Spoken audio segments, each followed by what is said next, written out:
Well, we continue with our focus on education. Now, the change from high school to tertiary education is often overwhelming as students are required to work independently at college and university. Students need to understand the importance of Orientation Week to familiarize themselves with the campus environment. We're now joined on the desk by Tanya De Matos. She's the branch manager of Boston City campus in Bedfordview to share some insights on how first-year students can best prepare for the challenges ahead. Good afternoon, Tanya. Always a pleasure to have you with us. Thank you for having me here. All right, Tanya, for most of our learners, for most of our children in the country, it's already such an uphill, difficult path to access our institutions of higher learning. Absolutely. And once they're through those gates of learning, it's not all smooth sailing. What are some of the transitional challenges can you tell us about that learners actually experience during their first year on campus? So I think essentially the most important thing is that students need to be prepared mentally and emotionally. And how best do you do that? And the truth is, I often feel, and as an institution we often feel, you need to put behind an experience that possibly happened in high school. It doesn't mean because you didn't excel in high school that that's going to happen at tertiary. So we like to always advise students, first of all, look at it as a brand new start. It's a fresh opportunity to do things differently. At Boston, we run a very comprehensive orientation program for our students. So what we do is we actually meet with students on the first day and we explain to them, what are the expectations? How are you going to be studying? What are the methods of how we have an online learning and teaching platform called Whole Campus, which I'm passionate about this, and I'll tell you why. It caters for the individual student. So I think for those students who are quite intimidated in a school environment, you must remember, you're in a class with government schools, possibly up to 40 students. And so for that student who's a bit more shy, I think anxious, they might not be encouraged to raise their hand and ask a question for fear of maybe not looking competent amongst peers.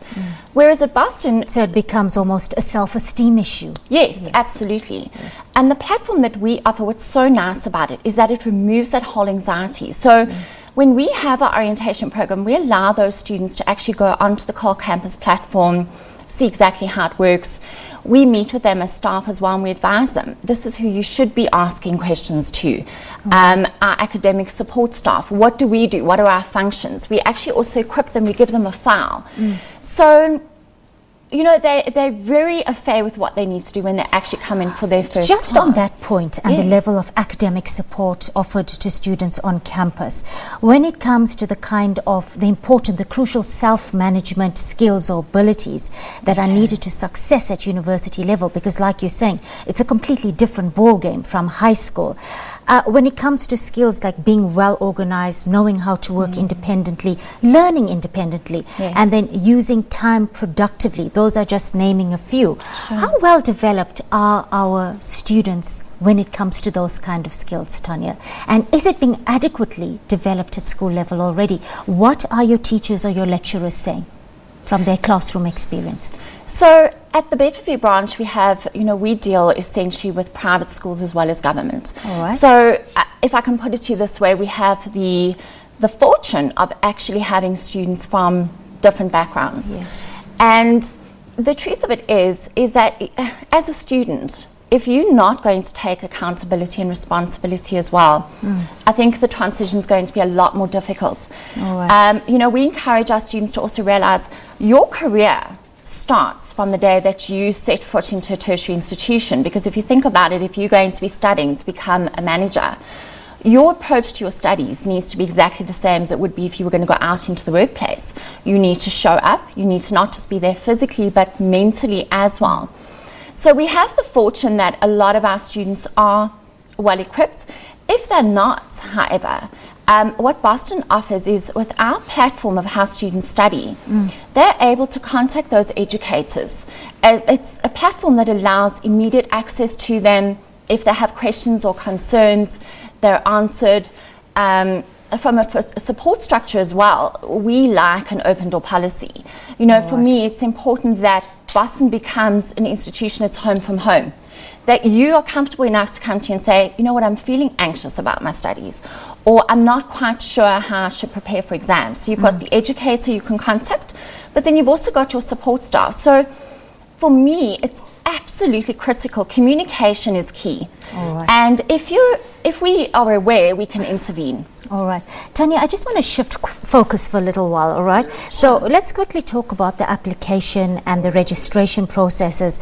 As it stands, it's quite a complex one. It's quite an expensive one, not only in your campus, but everywhere in the country. Would you say it's becoming a barrier to entry for our less affluent children? I mean, when middle-class kids apply, they have social networks, they have generational wealth, they have a host of social contacts to write those reference letters, those motivational letters. Well, our poorer learners, they sometimes might be the most qualified form fillers in their household. And it does come across like the systems in place for actually applying to institutions for higher learning are designed with middle class students in mind, and it starts to feel like it's very hostile for less affluent learners. What are you finding with your students when it comes to navigating these application processes? So I'd like to think, and we certainly, one of our things is that you've got to make a student feel comfortable. Yes. And you've got to make them feel welcome.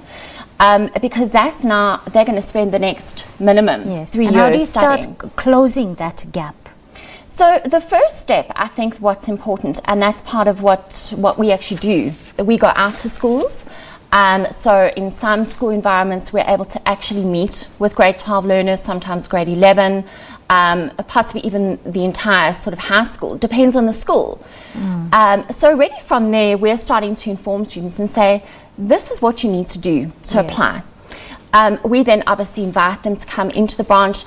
I believe in face-to-face. I believe in that human personal touch, interaction, that personal element. It's about relationship building. It's about making someone feel comfortable. They will then relate to you and come back to you. All right. And the online application process, so if you don't have access to internet at home, our doors are open for you to come in. We have qualified staff who are able to sit down with you so that we remove that whole anxiety and that feeling intimidated by the process. We walk you through the process of, you've got your results, you've got your ID, we will upload it for you. We'll explain to you the process of how you fill in a registration contract. So for us, I think we're in that fortunate position where we are able Very quickly, Tanya, before I let you go. Now, there have been issues of crimes like stabbings and rapes on various campuses across the country. Have your counselling services been modified at your campus to handle issues of gender-based violence at this point? Okay. So being a woman, being a mom, so first and foremost for me, every single student, whether you're male or female, bodily safety is paramount. Absolutely, it's critical.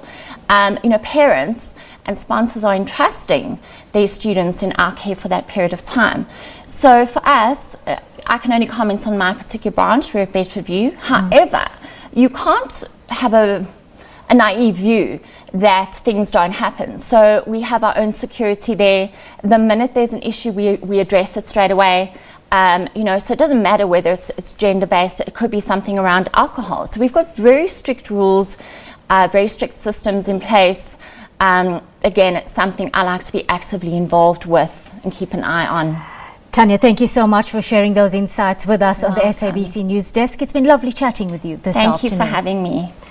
Time to take a short